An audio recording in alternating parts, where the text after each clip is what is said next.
In 2010, a German aquarium created worldwide interest when they had an octopus called Paul predict the results of that year's World Cup. Paul would declare the winners by eating food hidden in containers marked with the flags of the participating countries. Paul was pretty good, recording a whopping 85% success rate. This, despite Paul being a stupid name for a soothsayer cephalopod. Why not Mysterio or Zlatan the Visionary?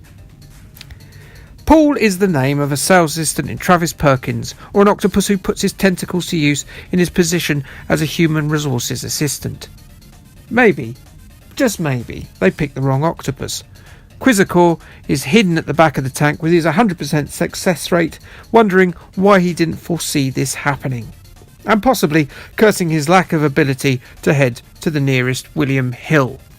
Remembering Paul made me think, could you use video games, both old and new, to predict the outcome of this summer's tournament? How would FIFA 18 or Sensible Soccer, say, do compared to a now sadly deceased many-limbed scrotum from the deep sea? Please, a minute to remember Paul.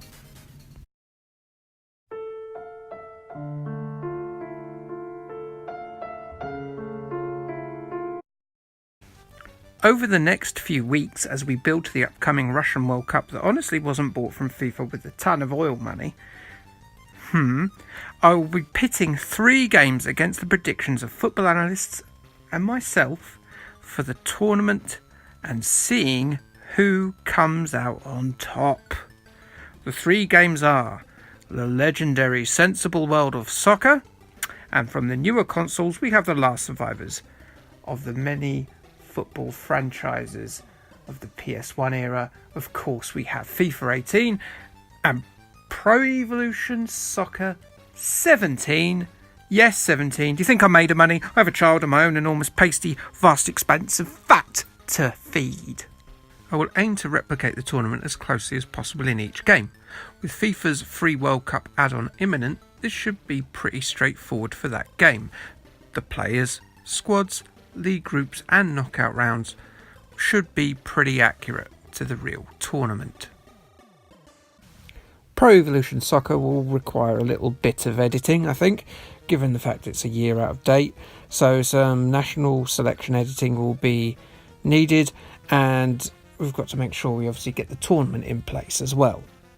For Sensible Soccer, it's a bit trickier. I'm going to be utilising the 16-17 edition that was made by sensiblesoccer.de, which is a community of sensible soccer players that have edited the game, and that's its most recent iteration. So there will be players who I might have to pretend are other players. I wanted to include things like Kickoff and Match Day on the Spectrum, along with ISS on the Super Nintendo, but unfortunately, due to the lack of editing in those games and the lack of teams that match up with the teams in this year's World Cup, it wasn't really possible and would just overcomplicate things to the point where my brain would melt into a small puddle, a very small puddle, that could be perhaps consumed by a chihuahua. How it will work is this. I will start the game as England, but will allow the games to play under the control of the CPU. My only interaction will come in the form of organising the team to how I think Gareth Southgate will probably set them up, start the match, and then make any tactical subs dependent on injury or situation. For instance, if England are losing, I may bring on, say, Jamie Vardy to replace someone like Eric Dyer. Each game will be judged on how accurately they predict the events of the World Cup by 3 factors: which country wins it, who the top goal scorer is, and which round England get knocked out in. We all know it's going to happen, so let's see how it goes. All 3 of these factors will be scored out of 5. If FIFA predicts Brazil winning the shebang, and they do, that's 5 points. If Brazil lose the final, that's 4 points. If they win the 3rd place playoff, 3 points. Lost the 3rd place playoff, 2 points. Reach the quarters, just 1. If they completely collapse and go out in the round of 16 or before, a big fat 0 for you, FIFA. With the top goal scorer, the same thing applies.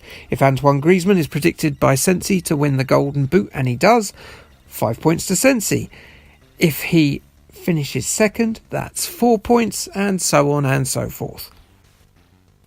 England's inevitable departure will be based on how close the guess is either side. If England reach their usual default setting of the quarters, every game and me will score at least some points, like a participation medal, something to make my mum both proud and ashamed of what I get up to. Yay! So there will be a further 4 short videos in the build-up to the kickoff of the most suspect World Cup award ever. Until Qatar, right? Poor slaves. And they will follow the progress of the Three Lions as they underperform, as we know they can. So first up we'll have Sensible Soccer. The next video will be Pro Evolution Soccer. The following video from that will be FIFA. And then the fourth one will finally be my predictions and the predictions of some of football's leading lights from the BBC, World Soccer and other corners of the football globe. When England eventually lose, returning to the booing masses demanding that they give a nurse all their pay, and after we have burned the biannual failure scapegoat on the village green in a wicker man, we will reconvene and see what game or person got it the closest. Which one of us is going to be Paul the Octopus? Which one is going to be Fool the Octopus? Okay, thanks, bye. See you for Sensible Soccer.